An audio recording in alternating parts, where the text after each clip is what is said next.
श्री शिवाय नमस्तुभ्यम। हर हर महादेव। स्वागत है आप सभी का हमारे चैनल पर।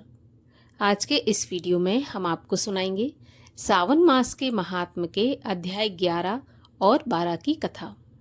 सावन के महीने में सावन मास की कथा सुनने से भगवान शिव की कृपा प्राप्त होती है और जो भी मनोकामना है पूर्ण होती है, पापों का शमन होता है एवं पुण्यों में वृद्धि होती है।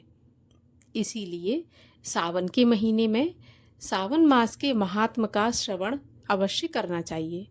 तो चलिए इसी श्रृंखला में आज हम आपको 11वें और 12वें अध्याय की कथा सुनाते हैं।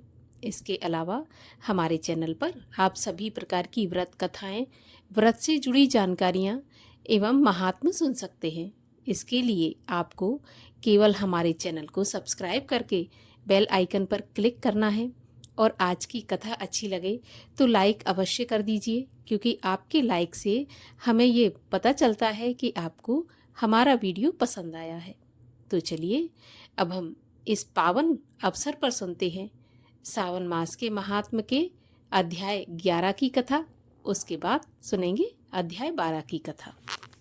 सावन मास के महात्म के 11वें अध्याय की कथा में भगवान शिव सनत कुमार जी को तिथियों का महत्व समझाते हैं।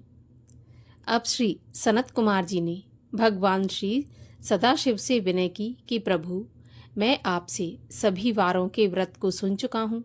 हे देव, आपके वाणी रूप अमृत का पान करने पर भी तृप्ति नहीं हो रही है।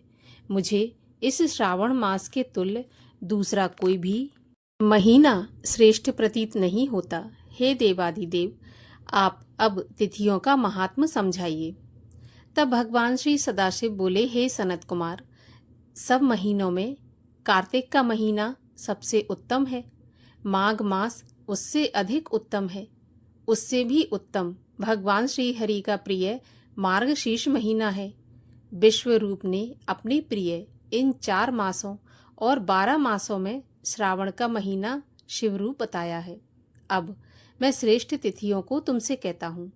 सभी तिथियों के जो व्रत हैं वह सब मैं तुम्हें बताऊंगा।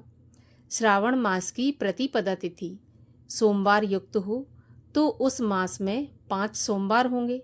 ऐसे योग का रोटक व्रत नाम होता है। उसी दिन मनुष्यों को व्रत करना चाहिए। 3.5 महीने का भी रोटक व्रत होता है। यह रोटक व्रत धन धान्य में वृद्धि करने वाला तथा संपूर्ण कामनाओं एवं सिद्धियों को देने वाला है। हे सौम्य, मैं अब इसके विधान को बताने जा रहा हूँ, सो तुम ध्यान पूर्वक सुनो। सावन मास के शुक्ल पक्ष की प्रतिपदा को प्रातः उठकर ज्ञानी को रोटक व्रत का संकल्प करना चाहिए। हे सुरश्रेष्ठ, आज से मैं रोटक व्रत करूँगा। हे जगत गुरु, मुझ पर आप कृपा करें। ऐसा संकल्प करके प्रतिदिन भगवान सदाशिव का अर्चन करें।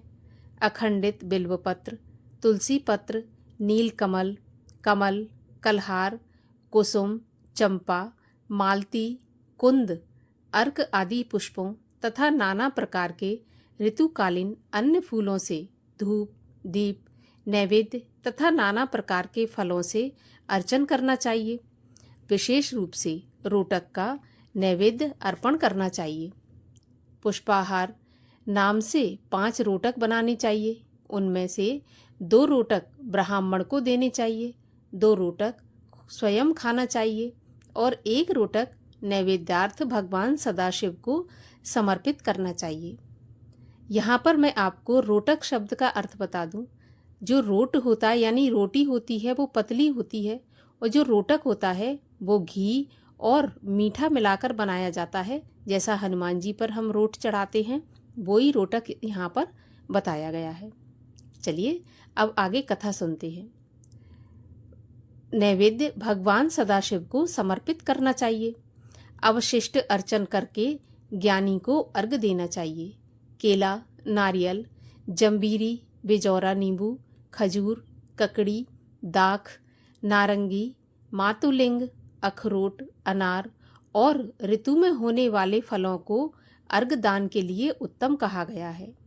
अब इस व्रत का पुण्य फल बताता हूँ। जो सप्त सागर पर्यंत भूमि दान करने से प्राप्त होता है, वह फल मनुष्य को इस व्रत के विधि पूर्वक करने से सहज मिल जाता है। वह मनुष्य जो अपार धन की प्राप्ति की इच्छा रखता है, उसको यह व्रत 5 वर्ष तक करना चाहिए। रोटक व्रत का उद्यापन भी करना चाहिए। उद्यापन में सोने के 2 रोटक बनाने चाहिए। पहले दिन अधिवासन करने, अन्य दिनों में प्रातःकाल शिव मंत्र द्वारा घी तथा सुंदर बिल्व पत्रों से हवन करना चाहिए। हे वत्स, इस प्रकार व्रत करने से मनुष्य की सभी कामनाएं पूर्ण हो जाती हैं। हे महामुने, अब मैं तुम्हें द्वितीया के शुभ व्रत के संबंध में बताऊंगा, जिसके करने से मनुष्य को धन तथा पुत्र की प्राप्ति होती है।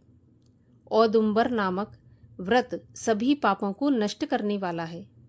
ज्ञानी को चाहिए कि सावन मास के आने पर शुभ तिथि द्वितीया में प्रातःकाल संकल्प करके विधिवत व्रत करें। जो स्त्री पुरुष इस व्रत को करेंगे वह सभी संपत्तियों के अधिकारी होंगे। इस व्रत में गूलर वृक्ष का अर्चन करना चाहिए। गूलर के न मिलने पर व्रती को चाहिए कि दीवार पर गूलर के पेड़ का चित्र अंकित करें और मंत्रों से उसका पूजन करें। हे उदुम्बर, आपको नमस्कार है। हे हेम पुष्पक, आपको नमस्कार है। इसके पश्चात शुक्र तथा शिव का अर्चन करना चाहिए। गूलर के 33 फलों के 3 भाग करने चाहिए। इसमें से 11 फल ब्राह्मण को, 11 फल देवता को और 11 फलों से स्वयं भोजन करना चाहिए। उस दिन अन्न बिल्कुल नहीं खाना चाहिए। रात को शुक्र तथा भगवान शिव का अर्चन करके जागरण करना चाहिए। हे वत्स, इस प्रकार 11 वर्ष तक यह व्रत करना चाहिए। 11वें वर्ष की समाप्ति पर उद्यापन करना चाहिए। उद्यापन में सोने का फल, पुष्प, पत्र आदि के सहित गूलर का पेड़ बनवाकर उसमें सोने से बनी हुई भगवान शंकर तथा शुक्र की मूर्तियों का पूजन करना चाहिए। दूसरे दिन प्रातःकाल छोटे छोटे गूलर के फलों से 108 हवन करें। उदुम्बर की लकड़ी, घी तथा तिलों द्वारा हवन करें। हवन समाप्त होने पर आचार्य का पूजन करें। अपनी शक्ति के अनुसार ब्राह्मणों को भोजन कराएं। हे तात, इस प्रकार व्रत करने से जो फल होता है, अब उसे सुनो। जैसे यह पेड़ बहुत फलों से युक्त होता है, वैसे ही साधक के यहाँ बहुत से पुत्र होते हैं और उसके वंश की वृद्धि होती है। जिस प्रकार सोने के फलों से लदा हुआ यह पेड़ है, उसी प्रकार व्रती भी धनपति हो जाता है। भगवान श्री सदाशिव ने कहा, मैंने यह व्रत किसी दूसरे का प्रकट नहीं किया है। यह गोपनीय व्रत को केवल तुमसे ही कहा है। इसमें संशय न करके यह व्रत श्रद्धा और भक्ति से करना चाहिए। 12वां अध्याय। 12वें अध्याय में भगवान शंकर सनत कुमार जी से कहते हैं कि हे तात, अब मैं तुमसे सावन मास के शुक्ल पक्ष की तृतीया तिथि को किया जाने वाला शुभ स्वर्ण गौरी व्रत कहूँगा। उस दिन साधक को प्रातःकाल उठकर स्नान आदि करके संकल्प करना चाहिए। षोडश उपचार से भगवान सदाशिव और पार्वती जी का पूजन अर्चन करने के बाद यह प्रार्थना करें, हे देवादिदेव, हे जगतपते, हे सुरोत्तम, मेरी पूजा आप स्वीकार करें। महादेवी भवानी के व्रत की पूर्ति के 16 वायन दंपतियों को देना चाहिए और कहना चाहिए कि मैं भवानी के प्रीत्यर्थ तथा व्रत पूर्ति के निमित्त आप ब्राह्मणों को वायन देती हूँ। चावलों के आटे से बनाए हुए 16 पकवान बांस की 16 टोकरियों में रखकर वस्त्रों से युक्त करके पत्नी सहित 16 ब्राह्मणों को बुलाकर इस प्रकार निवेदन करते हैं, मैं व्रत की संपूर्णता और फल प्राप्त करने हेतु यह वायना देता हूँ। अलंकार आदि से संपन्न वे पतिव्रत, धर्मयुक्त, शोभन, सुवासिनी इसे स्वीकार करें। इस तरह 16 वर्ष, 8 वर्ष, 4 या 1 वर्ष व्रत करके उद्यापन करना चाहिए। अर्चन की समाप्ति पर कथा सुनकर व्यास जी का भी अर्चन करना चाहिए।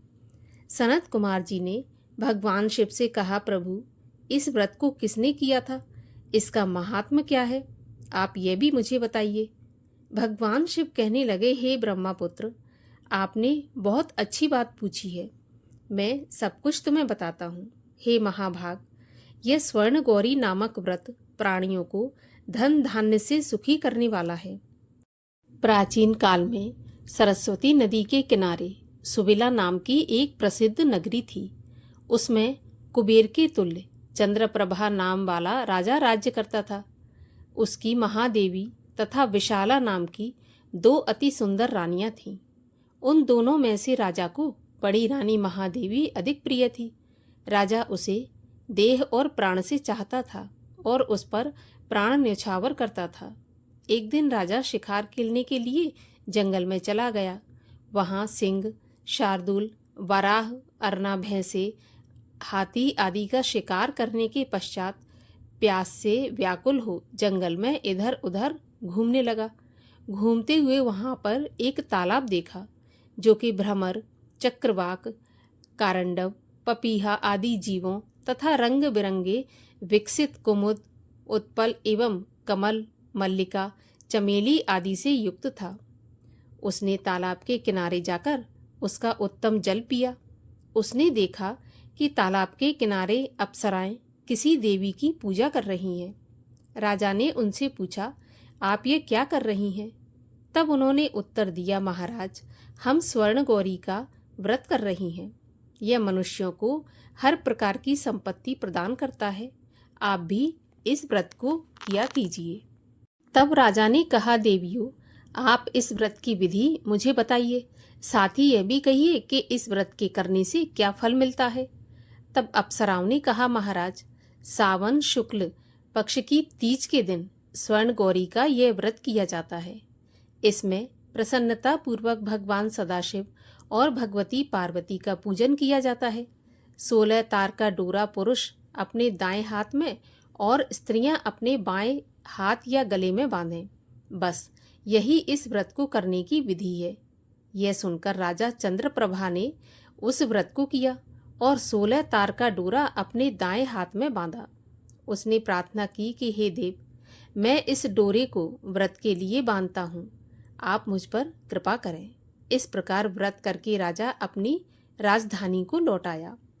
राजा की दाईं बाह में डोरा बंधा हुआ देखकर कोई जादू टोना मानकर बड़ी रानी के क्रोध का ठिकाना नहीं रहा और उसने जबरदस्ती वह डोरा तोड़कर बाहर फेंक दिया। राजा ने उसे बहुत मना किया मगर वह नहीं मानी। उस डोरे के स्पर्श से वह सूखा पेड़ हरा भरा हो गया और हरे रंग के ताजा पत्तों से संपन्न हो गया।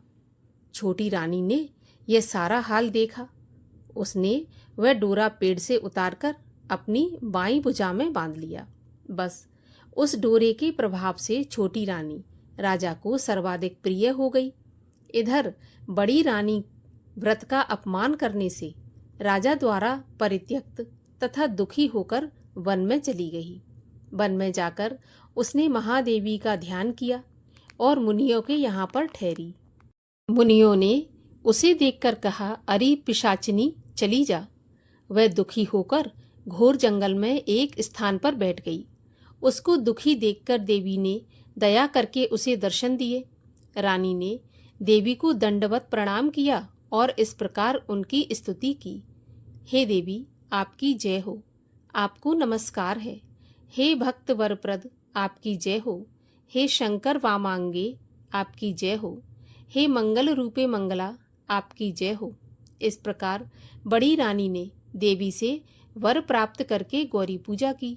व्रत के प्रभाव से राजा जंगल में गया और बड़ी रानी को वापस ले आया। देवी के प्रसाद से राजा तथा दोनों रानियों की सभी इच्छाएं पूर्ण हो गईं। दोनों रानियों सहित राजा संपूर्ण राज्य का उपभोग कर समृद्धशाली हो गया। अंत में दोनों पत्नियों सहित राजा शिवलोक को चला गया। शिवजी ने कहा, हे तात, जो शोभना पार्वती का व्रत करता है वह मेरा तथा पार्वती का अत्यंत प्रिय हो जाता है। इस लोक में उसको अधिक लक्ष्मी की प्राप्ति होती है और वह अपने शत्रुओं पर विजय प्राप्त करके अंत में शिव के निर्मल लोक को प्राप्त करता है। हे महामुनि, तुम अब सावधान होकर इस व्रत की उद्यापन विधि सुनो। शुभ तिथि, शुभ बार, चंद्रबल, ताराबल हो जाने पर मंडप में अष्टदल कमल के ऊपर धान्य, उसके ऊपर घट रखना चाहिए। उस घट के ऊपर 16 पल का बना तांबे का पूर्ण पात्र रखना चाहिए। उस पूर्ण पात्र में तिल भरकर उस पर पार्वती तथा भगवान सदाशिव की प्रतिमाएं रखनी चाहिए।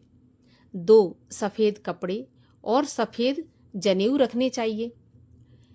यथाविधि वेद मंत्रों से पूजन करके रात में जागरण करें। अगले दिन प्रातःकाल फिर पूजन करके हवन करना चाहिए। पहले ग्रह होम करना और उसके पश्चात आधान होम करना चाहिए। यव मिश्रित तिल को घी में मिलाकर 1000 या 100 प्रधान आहुतियां देनी चाहिए। वस्त्र, अलंकार, गाय आदि से आचार्य की पूजा करनी चाहिए। 16 वायनों को दान करके पत्नी सहित 16 ब्राह्मणों को भोजन करवाकर सामर्थ्य के अनुसार दक्षिणा देनी चाहिए। इतना हो जाने के बाद पूरे हर्ष उल्लास से सगे संबंधियों सहित स्वयं भोजन करना चाहिए। इस प्रकार 12वें अध्याय की कथा का समापन होता है। अगले अध्यायों की कथा सुनने के लिए चैनल को सब्सक्राइब अवश्य कर लीजिए और आज की कथा अच्छी लगी हो तो लाइक कर दीजिए